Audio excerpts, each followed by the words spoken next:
Wolf, get away from those sheep. Bollocks. You're listening to the Wolf and the Shepherd podcast, broadcasting from Fort Worth in the great state of Texas. Now, get ready for this episode of the Wolf and the Shepherd. Welcome to this episode of the Wolf and the Shepherd. Today, we're going to talk about getting to know you. Yeah, this isn't actually about us getting to know our listening audience, because I figure the less we know about them, the less liability we have legally. Well, not only that, but at least it's not me getting to know you, right? Because Right. I think I already know who you are. Yeah. Okay, just wanted to make sure. Well, we had quite a long email from a guy named Mark in Luton in England. Now, have you ever heard of Luton? Luton. How do Yeah. you spell it? Luton. Okay. No, I've never heard of Luton, England. Well, the most famous thing about it is it's got an airport, a small airport, but it's one of those places where the rest of the country kind of has a bit of a bias about it. They kind of pretend it doesn't exist. You know, like there's certain states in the United States where people are a little bit embarrassed. They're kind of included in the union. So, yeah. People say, how many states are there? 50, name them. And they'll be like, you've only named 49. And be like, yep. Right. Yeah. The ones that matter. Well, isn't that kind of how we treat Texas? It's like there's Texas and then there's the other 49 kind of bastard children of the United States, right? Because Texas is the only one that really matters. Only one that really matters. Exactly. So Luton. So that's Luton in England. Gotcha. And Because I always thought it was Wales. I always thought in the United Kingdom, nobody liked the Welsh. No, we like the Welsh. We kind of feel sorry for them because it's terrible weather and... Yeah, but I isn't think the whole country terrible weather? Well, but yeah, just maximize it though. Imagine having a bad night's sleep and meaning that, oh, you barely got 45 minutes, but then somebody else says they had a bad night's sleep and they only got 2 minutes. That's Wales in terms of the bad weather. I mean, it literally rains most of the time. I don't think anybody from Wales has actually got sunburn whilst being in Wales before. Gotcha. Yeah. No, that makes sense.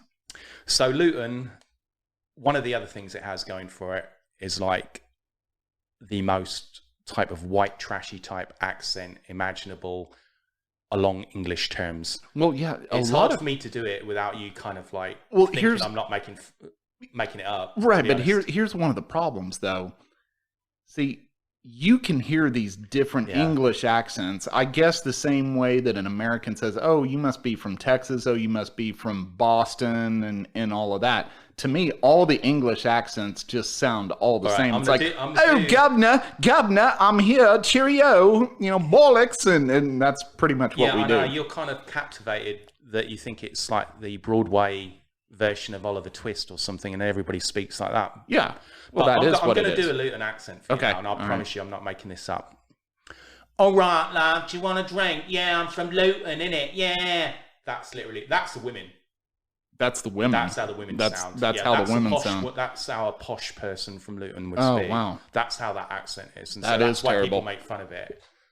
So I can totally see that. So anyway, Mark, thank you for writing in. We love Luton, don't we, Shepherd? Well, now that I've heard of it, I'm not quite sure. I mean, it's not quite Canada for me. We're not going to put our names to the tourist brochure, but right, exactly. So his wife found this incredible question and answer thing on the internet. Mark himself said he didn't really enjoy the previous ones because they sounded like the questions were written by somebody who's not normally allowed internet access without adult or legal supervision. Oh, yeah. Almost like the, what are those, like the family filters or whatever, parental controls, so to speak. They're allowed access to Disney Junior website and maybe, I don't know, BBC World Service for Kids, I don't know. Right. But he found this definitive list of questions, well, his wife did.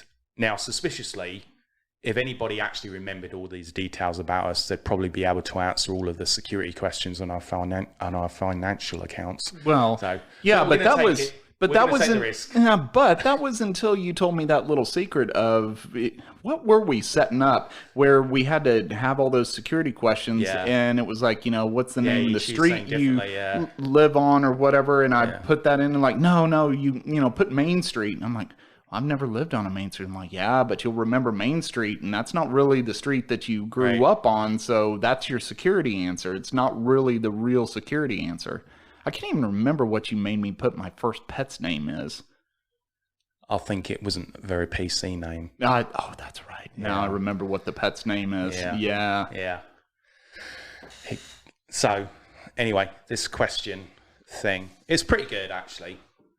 Okay, so just before we get started here on some of this, need to let everybody know I haven't looked at any of these. Right. You know, you printed out this copy and you said, hey, here's what we're doing today, which is typically what you do. Yeah. So I haven't seen any of this yet. I've looked at the first page. Oh, you actually... Oh, okay. Yeah, but there's 5 pages, so that didn't really help much. Oh, I thought that was blank paper underneath. Oh, my gosh. For your notes, so you can remember the answers to the cheat sheet. Where were you born? God, oh my goodness, I've got to narrow it down. This is like an algebra test.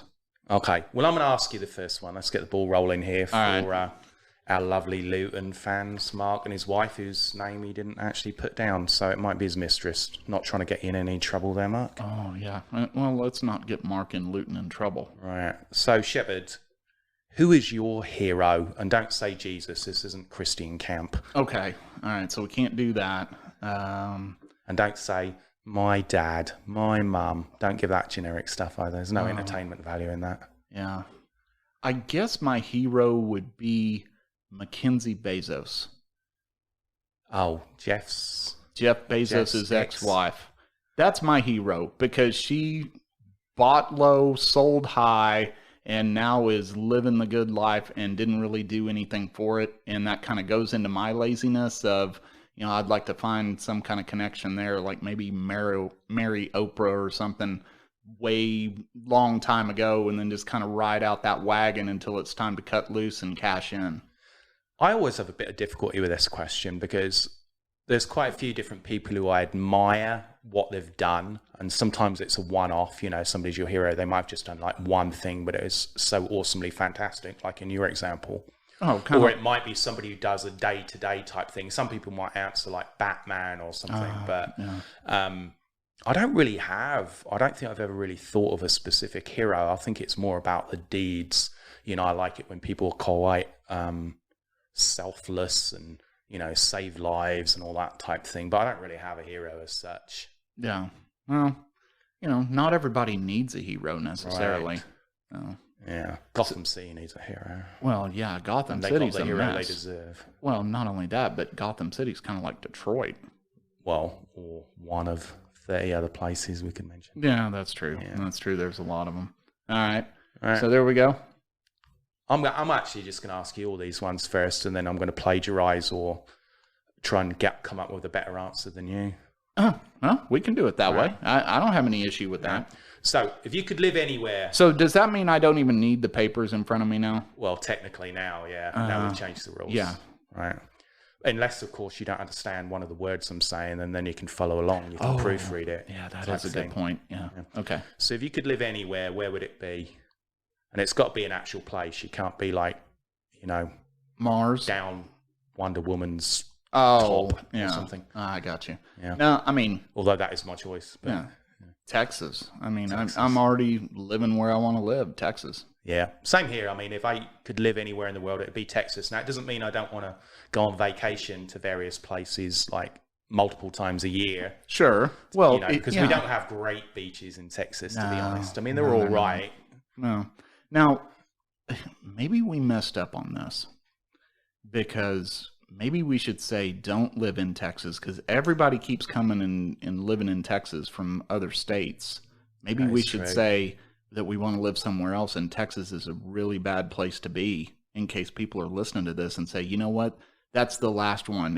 That's it. And now I'm moving to Texas. So maybe I want to live in San Francisco. Yeah. Yes, that's especially this month. Yes, make most of it. Right. I'm changing my answer. You never said I can't change my answer, so that's not against the rules. So I just changed my answer. San Francisco, California. That's where I want to live. Yeah. That is where, if I could live anywhere, that's where I'd want to live. Okay. I would like to live in France or let's think Palestine. I think I'll go with those two. So anybody who's thinking to move into Texas? You know, France and Palestine, those options are still out there. Well, San Francisco, Palestine, and France. Pretty much the same place. Pretty much the same place. Yeah. Except they're not really celebrating Pride Month much in Palestine, according to reports. I don't see them doing that. The French support it year round. Yes, that's true. It's like Pride year. Yeah, every exactly. year. What is your biggest fear? People moving from California to Texas. My biggest fear, I think, if I'm being serious, would be like... Oh, I am being serious. I'm so scared of all the people from California moving here. There might be like 10% of people who think you're joking with that one. Oh. If I have to give an answer, which people probably think I'm being serious, I would say probably not being a good dad. You know, I want my son to remember me as, you know, he was a good dad. I don't want to be like, oh, that arsehole, I'm glad he died in that freak helicopter that's kind crash, you know? Yeah, that's kind of heavy, though. Yeah. Yeah. Biggest fear. It can be like algebra or something like that. Well, I already told you what mine is, but yours was so much heavier than mine. Right. I think we better move on. Okay. This one's a bit harsh because it's not going to be your favorite, but it's favorite in a category. What is your favorite family vacation? Like that I've already been on or that I want to go on? Well, you can do both if you want. Oh. Remember, it's a family vacation, so it's not going to be your favorite vacation because you can only have so much fun when you're with your family, to be honest. So I don't really have a favorite family vacation. I'm trying to think about the one that bothered me the least, I can name that one as the favorite vacation. My girlfriend's brother actually sent through this ad the other day from Walmart, and it's got for Father's Day this family pack of Budweiser, and there's 99 cans in it. Wow. And my girlfriend's brother Brian said this beer is all for Dad, so he can drink it all just so he can spend the day with his family. Right. Yeah, imagine a vacation. Yeah, absolutely. Right. Yeah, and I know, both of us, of course, you just came off a quick vacation, and both of us are actually going on, not together, but separate vacations, but exactly at the same time. Right. And well, I'm going with my girlfriend, so I'll probably have fun, but you're going with your family, so I know. You'd probably rather be here. Yeah, exactly. You just pretend you're on a work trip and just like sleep in the studio. I could do that. We'll just come around. We have a spare room. Just come around and sleep and just play Xbox. There you go. There you go. What would you change about yourself if you could? I don't think I'd change anything. I'm pretty happy with me. Yeah. Yeah, I kind of like me a little too much. Probably a little on the vain side. Maybe the vanity then. Okay, that's what I would change. Would be the vanity. We covered self-love a couple of episodes ago, didn't we? Right. Yeah. There you go. Yeah. What about you? Again,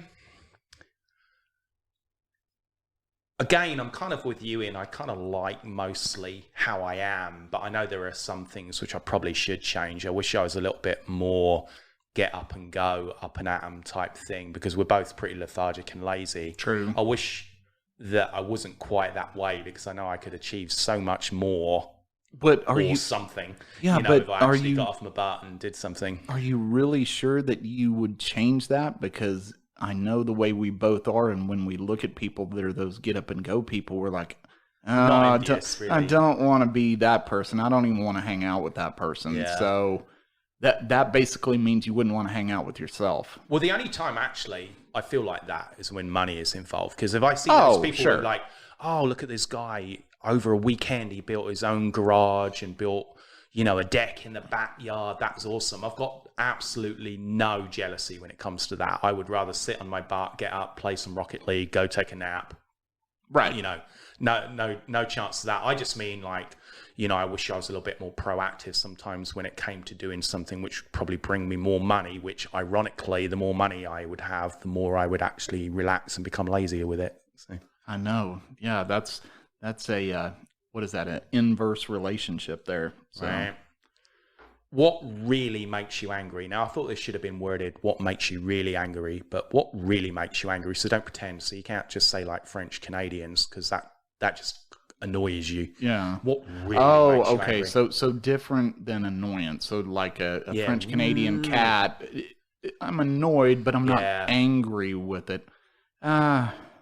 Something which makes you say the F word. Oh. I don't think there really is anything out there that just, burns me, because I take that stoic nature towards most things. Like, oh, if that doesn't affect me, then, oh, well. I guess when I run out of beer, that makes me angry. No, that makes you sad and dejected. Oh. You're like you're like Bruce Banner at the end of the original Incredible Hulk TV series, where he's just like walking by himself with that sad music playing down that deserted street. You're like that when you run out of beer. No, that's not really true. Angry. What gets you turning into the Hulk angry? I don't think there is anything really. No. I'm too laid back, I guess. Maybe I need to find something that gets me angry. Bad road rage, not as in how it plays out. I mean, I don't cut somebody up and drag them out of the car and beat them to death with a tire iron. Right. But I don't carry a gun in my car for the purpose that, there's sometimes it might end up like a game of Mario Kart. If I had it there, I'd just be like shooting people's tires and stuff. Right, I know. I think about that same thing as far as, I don't want to carry a gun with me in the car. And if I'm alone in the car, or I'm just with my girlfriend in the car, actually, even sometimes when I've been in the car with you, I'll kind of like use some choice, loud words if somebody drives like an idiot. But, if my son's in the back seat with me, I'm like, ooh, look at that big bum poo head. Right, right. Ooh, I'd like to punch him in the bottom, that kind of thing. But no, I think that road rage, I do have that. I do have a little bit of a trait of road rage because I'm the perfect driver, except in Rocket League. Well, I do have a little bit of road rage, but I try not to let that affect me. I just say, well, there's another person that doesn't know how to drive, and just kind of move on.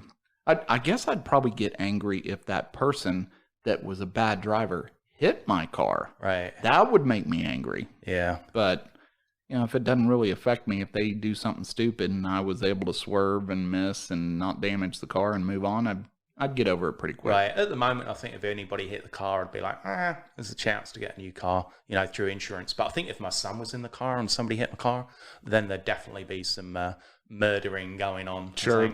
And so I see your point, and I agree with you. The only difference for me would be, what car am I in at the time? Yeah. Certain cars, I would say, okay, no big deal. Other cars, I'd say, okay, now I'm really angry. Right. So, yep. This question is a bit of a silly question. What motivates you to work hard? Now, if this was like entrepreneurs or somebody serious in business, this would be a great question. But for us, it's not really brilliant as such. What motivates you to work hard? And the answer cannot be avoiding eviction. Well, my answer was actually going to be kind of close to that. Yeah, it's like not being able to afford beer. Well, not being able to feed everybody. Yeah. Oh, what do you mean feed everybody? I don't care if ramen's still pretty cheap, and plus there's a thing called welfare, so I know it's not that. Oh, I forgot about the welfare. Did you hear that the state of Texas got a bunch of infusion of money into everybody's food stamp accounts and everything? And I mean, depending on your situation, right? It was like $3, $4, $5 grand. We're not talking about a few extra $100. We were talking about a few extra $1,000. Yeah. And of course, what happened right after that? Everybody was posting on Facebook, I've got $1,000 on my WIC card. I'll take $500 for it. And they immediately was doing the 2-for-1 deal and selling their food stamps. Yeah. And for like 2 or 3 days, all the grocery stores were out of food because everybody was selling their food stamps, and then people were running to the stores and buying all the good food that you can buy off WIC. Yeah, and I really don't like this thing where people say, if you're on welfare, you've got these cards that you should only be allowed to buy specific foods, like healthy foods and all this stuff, because it's hypocritical. Because if I had that money and I was going to buy food, I'd just buy crap food with it. I'd be buying pizza and whatever else with it. Oh, me too. So why should you be in this kind of, they should only be allowed to buy, gluten-free bread with no flavor and, sugarless candy and stuff. So I totally agree with you there. Although I know, when you're walking through the store and you're looking at like the meat counter, and there's like these nice cuts of ribeye steaks and everything, and it says WIC approved. I'm like, really? I mean, are these people eating better than I am? Right. Because I'm looking in the clearance, like buy one, get 4 free deal. And somebody else has a WIC card and they're getting, choice cut ribeye steaks and taking them home. Well, I remember watching an interview with some surfer dude in California back maybe the middle of last year, right before Bernie Sanders dropped out. And this was still when people were deluded enough to think that Bernie would actually have a chance to get in. And, you know, Bernie's all about the minimum wage and all this, and increasing, you know, the amount of welfare to bring it in line was as if you had a job at minimum wage. And this surfer dude, he'd never had a job since leaving school, right? And he just got welfare the entire time from when he was first eligible. And he's white dude with dreadlocks. And he said that, oh yeah, I get lobster a couple of times a week and this. I'd like a bit more money to be able to buy, you know, a few things here and there. And that's the problem. You've got these welfare children who they don't want for a better life because that's all they've known. And it's, you know, say if you grow up in Ethiopia and you're eating some crap and somebody gives you some ramen noodles, you're like, oh, this is pretty fantastic. Whereas, that's true. You know, if you're eating like steak or lobster or Chick-fil-A or Whataburger, and then all of a sudden you have to switch to ramen noodles, you're like, oh, not this crap. Right. So, I mean, it's all relative. So you get these people who have, all they've ever known is like buying budgeted food, then they're okay with it and they're okay with that standard of living. It's only once you've already known better that, you know, it's kind of a bit of a downgrade. Yeah, what's that old saying? You know, you don't know what you're missing until you actually, you know, get in the middle of it to actually... I think it's shorter and snappier than that. You don't know what you missed. Yeah, no, I'm pretty sure that's exactly... Yeah, you don't know what you're missing until you actually accomplish it and witness it and do all that. I'm pretty sure that's what's needle pointed on a pillow somewhere at, you know, or you can't miss what you've never had. That might be nice. Yeah, that would be more applicable in this situation. Yeah, what was it that Gretzky said? You know, you miss 100% of the shots you don't take, or something like that. That was proven not true. Yeah. What is your favorite thing about your career? I like the fact that my boss leaves me alone unless there's a huge problem going on. And it's when I turn up to see you. Well, there's that. Second favorite. Yeah. But, no, I mean, the one thing that I do like about my job is, you know, I can do my job. I'm left alone. It's like, hey, here's what you got to do. Now go do it and tell me it's done. Right. I don't have somebody sitting on my shoulder all day saying, what are you doing? What are you doing here? When is this due? Blah, blah, blah, blah, blah. You know, the micromanagement thing. Yeah. I couldn't deal with a job that I was going to be micromanaged in. Yeah, I think it's pretty much the same with me, that anything I kind of do, I am close to being the expert in the field of it. And so I don't really have anybody telling me, oh, you need to do this differently, or maybe you could do it better by doing it like this. Because believe me, if I could have found a shorter cut to do it better, I would have found it. Yeah. Well, and honestly, to kind of add to that, I mean, that's one thing I like about my job. I try to take something that's going to be a big pain, right? And I'm like, okay, so let me do the work now to make this easier later so I can be lazier later and get the work done now to where everything's easier later on, and so I can make it as simple as possible to where I don't have to put so much work in later on. Yeah. And I have that ability in the job that I have now that I can actually do that. So that's a good part about my job. Good. Yeah. What is your biggest complaint about your job, other than having to do the amount of work which you've just narrowed down to having to do? I don't really think I have any complaints about my job other than the fact that, you know, I deal with people all across the country. And so when I have to like set a meeting, I guess it's not really my job. It's more of a complaint about time zones. Yeah. I really hate time zones because you ask somebody, you know, hey, you know, can we do this call at 11 o'clock? And I'm like, yeah. And then I realize, well, they're Eastern time. I just set it at noon. Maybe they want to go to lunch. Am I interrupting their lunch or whatever, or is it too early for the West Coast or whatever, especially being right in the middle? So I don't understand why we can't just all go off of the Greenwich Mean Time or whatever, and we all have the same time, and we just all do that. Yeah, I think because everybody over, you know, on the other side of the world, they can just work in the dark. You know, because I don't care. We ought to have prime time in America because I'm pretty sure we invented the clock. Yeah. I dislike it when you're trying to be friendly with a girl in California and she's a little bit supernatural. So then you get friend zoned in the time zone, in the twilight zone. That's a lot of zones. Yeah, that's the and you know, I trifle of terribleness there. Yes. Rejection, somebody who's living in a different time zone, plus you might get haunted. So yeah, not the best combination. Yeah, and I don't like zones. I don't like zone defense in football either. So there's boring, another zone that I just don't containment. Like. Yeah, boring. I kind of said that to avoid my answer about this. My biggest complaint about my job is I don't get paid enough money, because again, if I could get paid enough money, the thing I would do is retire earlier. I remember once, actually, Eddie Murphy, he was covering the Rodney King riots in one of his stand-up sketches. And it came to when Rodney King got the payout. You know, the lawsuit. Tens of millions of dollars. Yeah. And Eddie Murphy was saying, he said, I don't know, but this is going to inspire a lot of people to disobey the law, because I'm just going to get out that car, swig a fifth, start resisting arrest, and just be like, beat my ass now. Right. And make sure somebody's filming it. Yeah. Well, you got to remember one thing about the Rodney King deal versus everything today, right? Way back in those days, it was rare for somebody to just happen to have a video camera. Right. I mean, now we all have video cameras built into our phones, so it's easy to film stuff. That was rare that somebody actually had that camera with them to actually film the incident. And then, of course, it was far away. It was like a bank security video or whatever today, if you look at it compared to the ability to shoot a 4K video on your iPhone today. Yeah, and it was one of those videos, actually. I think unless people had actually admitted it was them in the video, it could have been like the Abominable Snowman or something. You just couldn't tell, because I don't think any of the faces were clear. I don't remember any of that being clear. And I think it's the exact same model of video camera that all the UFO footage is filmed on.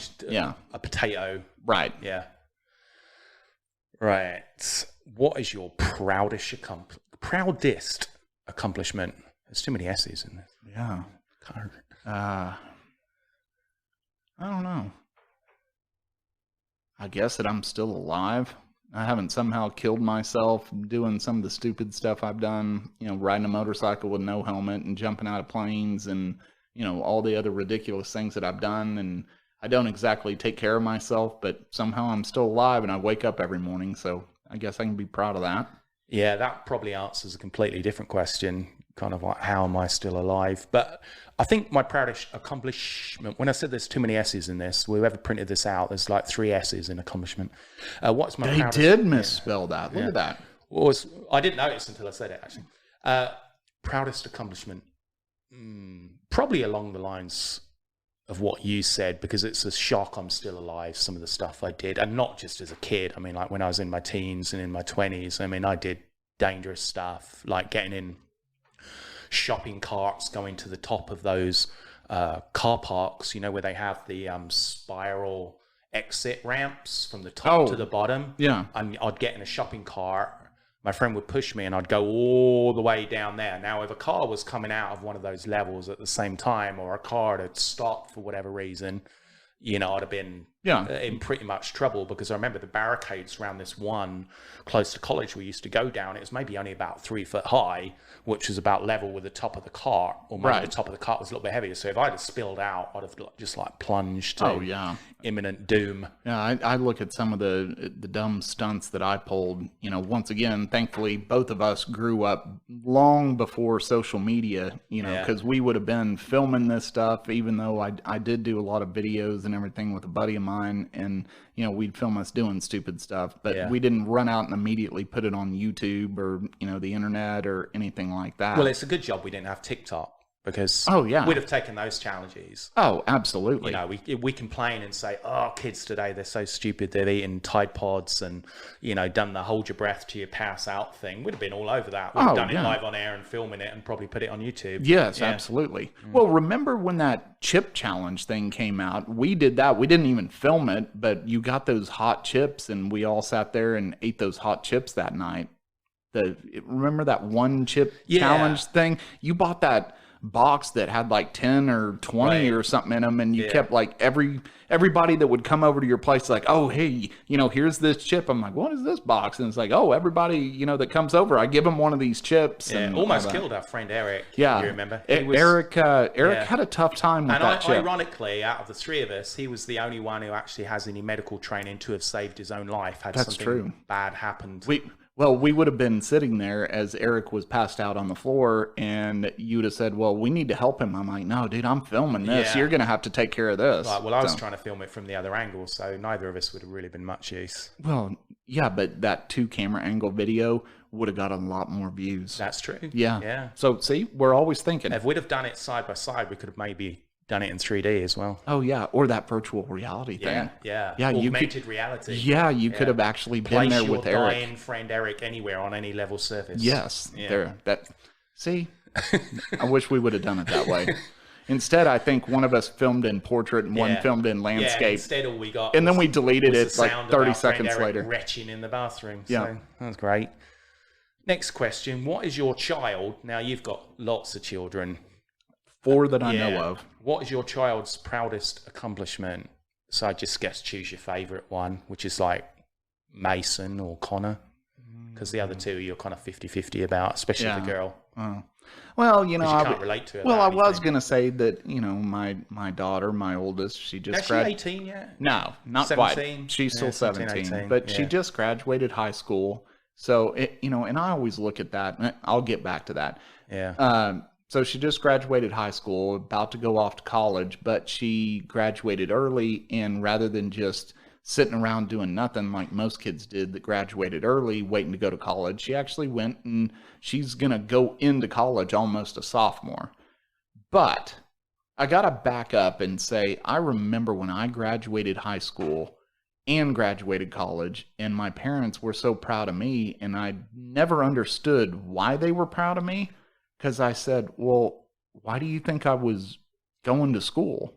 Like, I was going to school to graduate, so that I look at it as being done. I don't really look at it as being an accomplishment. It's like a checkbox off the list. It's like, okay, you're supposed to go to school, then you're supposed to graduate, then you're supposed to go to college, then you're supposed to graduate, then you're supposed to go find a job. Almost like Fight Club, when they're talking about that, right? That's how I kind of looked at it.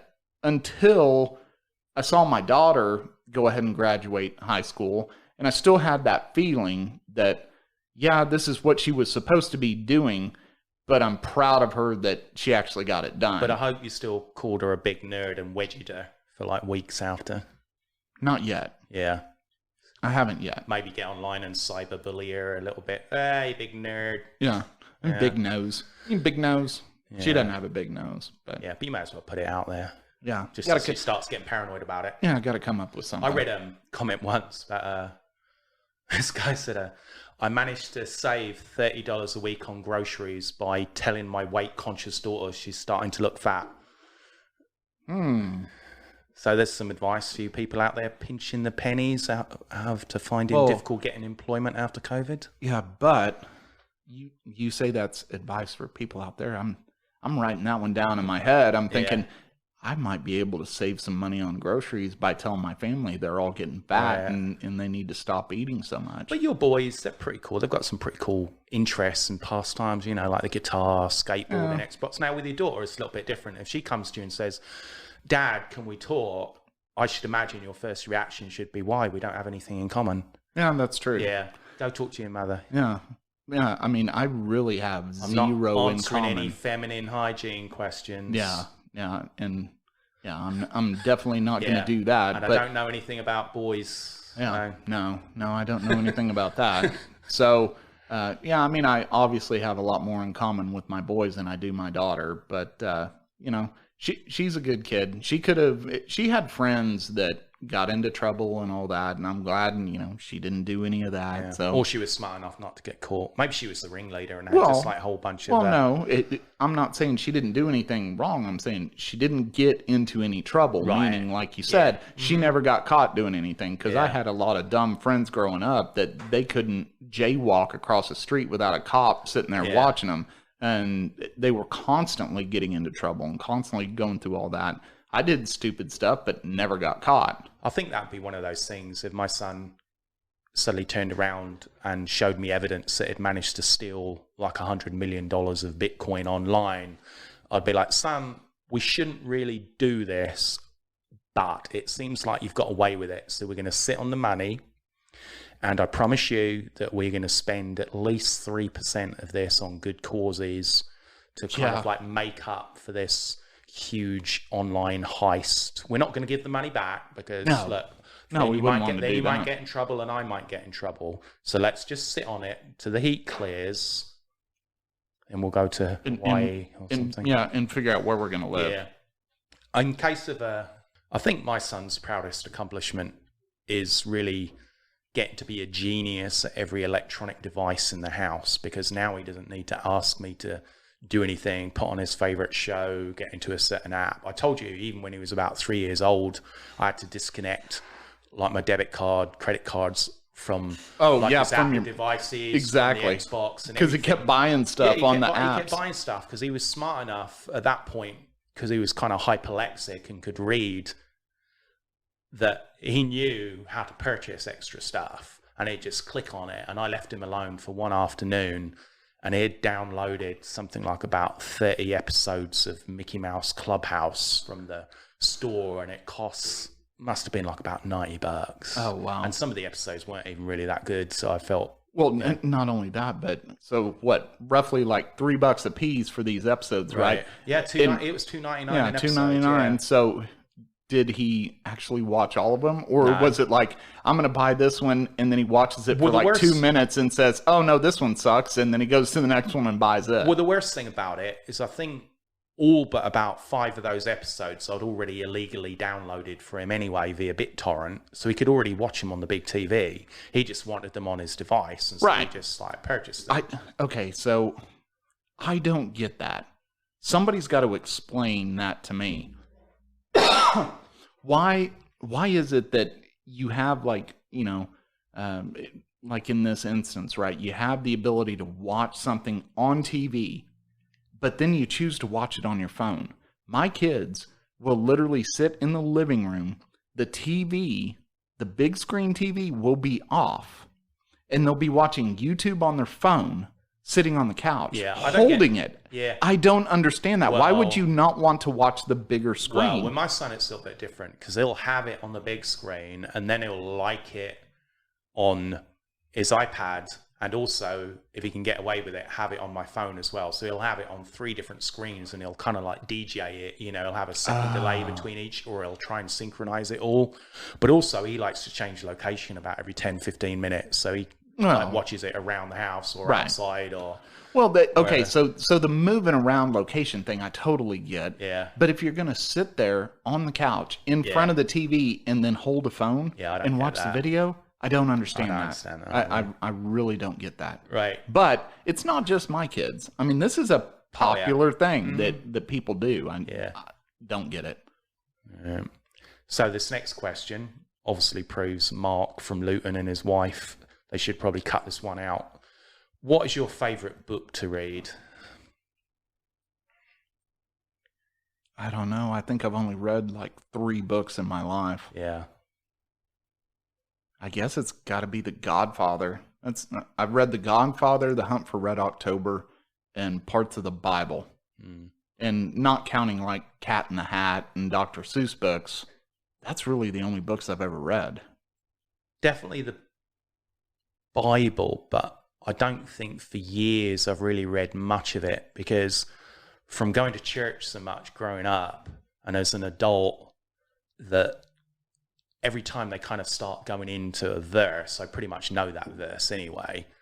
And so, you know, a lot of people will take their Bible to church, especially in Texas, and open it and read along with the pastor, which now is stupid because it's always on the screen anyway. Right. So yeah, unless you're all kind the of churches... Mr. Magoo and a bit short-sighted, but even then it's like, well, why? Just listen to it. Yeah, but, okay, so I'm going to say I got to disagree with you a little bit here, because the church we go to, they do that same thing, right? They put the verse up on the screen, and it's a huge screen, right? Right. But there's sometimes where I'm like, man, I'm getting old, because it's kind of hard for me to read this. And if I had it right in front of me, I wouldn't have to try to squint and look at that screen. Yeah. So but maybe... I'm pretty good at listening, though. I don't really need to follow along reading it. No, I don't either. Yeah, But I've always thought that was a bit strange. Yeah, for but adults sometimes to do though, that. when there's something up there that's being read to you, whether you got the book right in front of you or it's up on the screen, it's kind of like the reason why I don't like foreign films,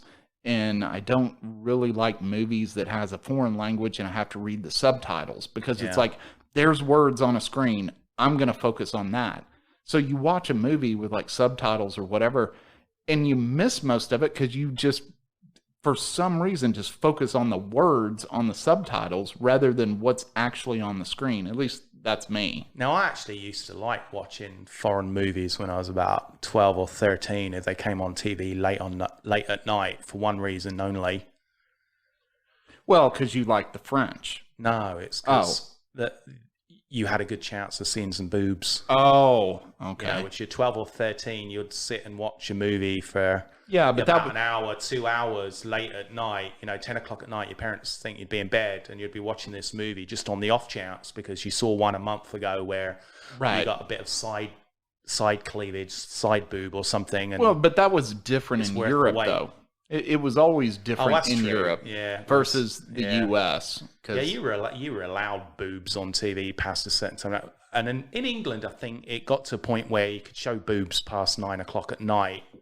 If you gave a warning, you had to have a warning that this show contains nudity or topless. It's kind of funny you bring that up, because Netflix right now, anytime you watch a Netflix show or whatever, they always have, the rating of the show, and now they put the reason why it's rated the way it is, right?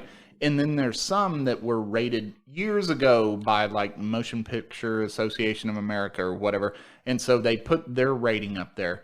What cracks me up still to this day is one of the reasons on why they rated something: smoking. Yeah, I see that, and I'm like, oh, smoking. Okay, that's really why we're rating. They cover it. They have like smoking, drug use, alcohol use. It's like, really?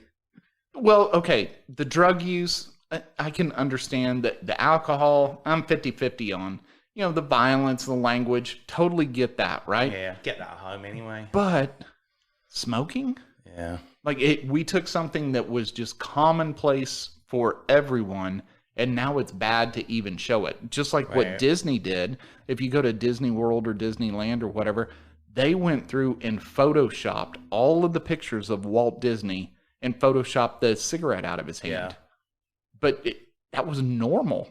I mean, those people smoked. Yeah. So why are we trying to erase pretty history? Much in the 50s and 60s, you go back to those TV shows, and you, especially like, even in interviews, they'd both be there smoking. I mean, I've never smoked in my life, but I don't care if other people smoke, and it doesn't offend me. It doesn't influence me. And I don't think, if you've got a show on which is supposed to be for mature audiences anyway, and the kids shouldn't be watching it, that anybody's going to be sitting there thinking, I think I'm going to take up smoking. Right. I just watched this show, and now, you know what? I know nothing about tobacco, but I'm going to go ahead and start smoking because I watched this show and they were smoking. I don't know what the percentage of people who went out and started their own meth lab after watching all of the seasons of Breaking Bad, but... Yeah.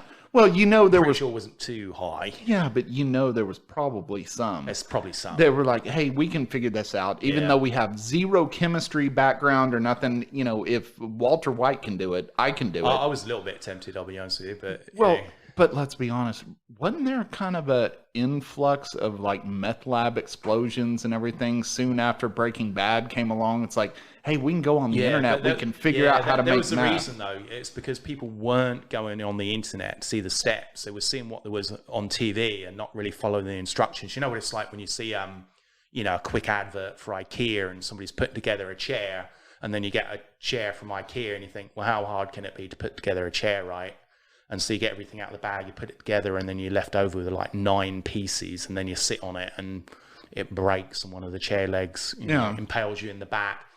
I think a lot of people thought, it's got to be pretty easy then, and took shortcuts to build in a meth lab, where in reality, to get good quality meth, apparently you've got to have a pretty good streamlined process and, a little bit of knowledge in chemistry. Not that we're advising anybody to start a meth lab. Yeah, but that was kind of the message of the show. Yeah.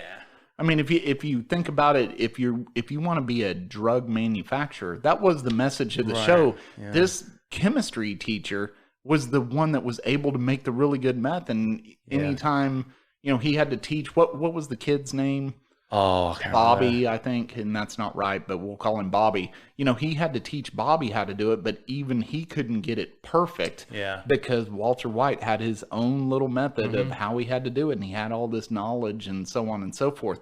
If somebody wanted to create a meth lab, that should have been the message of the show. Look, go to school, get a chemistry degree, then you can cook meth really, really well. Well, I was actually listening to a Joe Rogan podcast this morning, and his guest said that it's a misconception from people that, the DEA in the United States have access and have all this, storage of fantastic drugs. He said that's actually completely untrue. He said what they actually have is possibly the worst drugs on the market, because the people they bust tend to be idiots a lot of the time, and they have stuff cut with other things, and it's, stuff which isn't safe, or it's very poor quality. And so the DEA do not have stored in warehouses and aircraft hangars the best drugs on earth. Apparently it's the stuff which is more likely to kill you. So anybody out there thinking that a heist of a DEA drug containment facility is a good plan, not a good plan, apparently. Yeah. That makes sense. And with all that said, thanks for tuning into this episode of The Wolf and the Shepherd, and we will catch you on the next one. Listening to this episode of The Wolf and the Shepherd podcast. If you like what you just heard, we hope you'll pass along our web address, thewolfandtheshepherd.com, to your friends and colleagues. And please leave us a positive review on iTunes when you get a chance. Check us out on YouTube, Facebook, Instagram, and Twitter for additional content. Join us next time for another episode of The Wolf and the Shepherd.